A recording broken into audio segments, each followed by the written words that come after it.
ఈ బిజినెస్ ఏదైనా మీ ఊర్లో ప్రమోషన్ చేయాలంటే అది సుమన్ టీవీతోనే సాధ్యం. ఇప్పుడే సంప్రదించండి.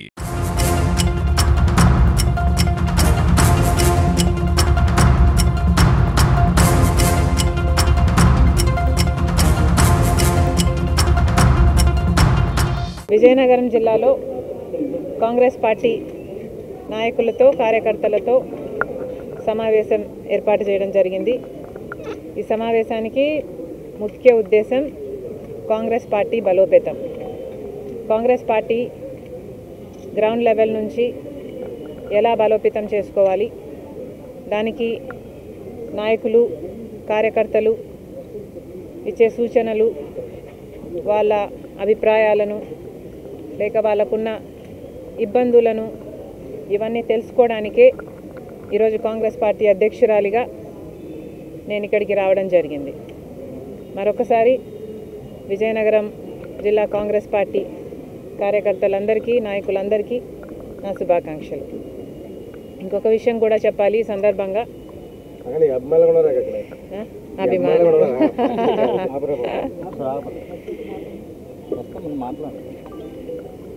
ఇంకో ముఖ్య విషయం కూడా మీడియా ద్వారా ప్రభుత్వాన్ని అడగాలనుకుంటున్నాం. నిజంగానే మాకు అర్థం కాకే చంద్రబాబు గారిని అడుగుతున్నాం.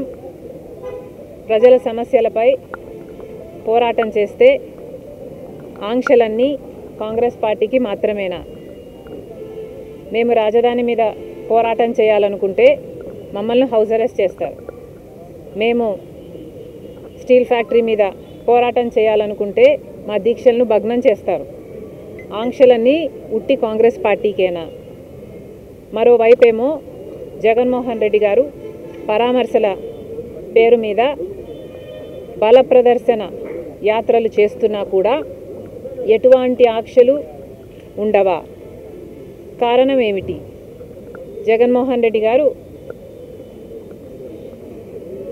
మోడీ గారి దత్తపుత్రుడు కాబట్టి ఆయనకి ఏ ఆంక్షలు ఉండవా? కాంగ్రెస్ పార్టీ ఒక్కటే ఈరోజు బీజేపీకి వ్యతిరేకంగా ధైర్యంగా నిలబడి పోరాటం చేస్తుంది కాబట్టి ఒక్క కాంగ్రెస్ పార్టీ మీదనే ప్రభుత్వం ఆంక్షలు విధిస్తుందా? చంద్రబాబు గారైనా పోలీస్ డిపార్ట్మెంట్ అయినా సమాధానం చెప్పాలి. ఒక కాంగ్రెస్ పార్టీ మాత్రమే ప్రజల పక్షాన పోరాటాలు చేస్తుంది కాబట్టి ఒక కాంగ్రెస్ పార్టీ మీదనే మీ ఆంక్షలన్నీనా? ఇంకోవైపు జగన్మోహన్ రెడ్డి గారు పరామర్శల పేరు మీద బల ప్రదర్శన యాత్రలు చేస్తున్నా కూడా జగన్మోహన్ రెడ్డి గారి మీద ఏ ఆంక్షలు ఎందుకు లేవు? ఒకవైపు జగన్మోహన్ రెడ్డి గారు అక్రమ పొత్తు పెట్టుకున్నారు బీజేపీతో, మోడీ గారి దత్తపుత్రుడిగా ఉన్నాడు, అందుకు ఆంక్షలు లేవా? లేకపోతే జగన్మోహన్ రెడ్డి గారి దగ్గర డబ్బులున్నాయి కాబట్టి బల ప్రదర్శన చేయడానికి జనాన్ని పోగు చేయగలడు కాబట్టి, లేదా పోలీసులను కొనుక్కోగలడు కాబట్టి జగన్మోహన్ రెడ్డి గారి మీద ఏ ఆంక్షలు లేవా? ప్రభుత్వం సమాధానం చెప్పాలి, చంద్రబాబు గారు సమాధానం చెప్పాలి. ఈరోజు నిన్న ఇద్దరు చనిపోవడం జరిగింది. మరి దానికి బాధ్యులు ఎవరు? పోలీసులు 100 మందితో జగన్మోహన్ రెడ్డి గారికి అనుమతి ఇస్తే వేలల్లో 1000కి పైగానే జనం వచ్చారు. మరి పోలీస్ డిపార్ట్మెంటు ఇంటెలిజెన్స్ ద్వారా మీకు తెలియలేదా? జగన్మోహన్ రెడ్డి గారు వచ్చిన తర్వాత ఈ జనం వచ్చారా? జనం అక్కడే ముందు నుంచే ఉంటే పోలీస్ డిపార్ట్మెంట్కు అక్కడే ఉండి అది గమనించుంటే మరి జగన్మోహన్ రెడ్డి గారు అక్కడికి రాకముందే ఎందుకు ఆపలేదు? కాంగ్రెస్ పార్టీకి మాత్రమే హౌస్ అరెస్టులు చేస్తారా? జగన్మోహన్ రెడ్డి గారికి ఏ ఆంక్షలు ఉండవా? బీజేపీ దత్తపుత్రుడు కాబట్టి, మోడీ గారి దత్తపుత్రుడు కాబట్టి, తెర వెనకాల పొత్తు పెట్టుకున్నాడు కాబట్టి, అక్రమ పొత్తు ఉంది కాబట్టి జగన్మోహన్ రెడ్డి గారికి ఏం చేసినా చెల్లుతుందా? ఇద్దరి ప్రాణాలు తీసినా చెల్లుతుందా? ఏం సమాధానం చెప్తారు? జగన్మోహన్ రెడ్డి గారు ఏం సమాధానం చెప్తారు? చంద్రబాబు గారు ఏం సమాధానం చెప్తారు? పోలీస్ డిపార్ట్మెంట్ ఏం సమాధానం చెప్తారు? జగన్మోహన్ రెడ్డి గారిని కూడా కాంగ్రెస్ పార్టీ సూటిగా ప్రశ్నిస్తుంది.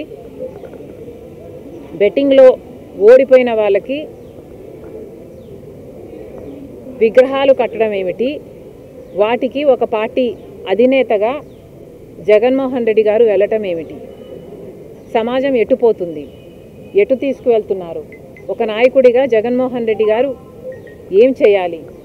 ప్రజల సమస్యల మీద పోరాటం చేయాలి, చంద్రబాబు గారిని నిలదీయాలి, సూపర్ 6 ఏమైంది అని అడగాలి.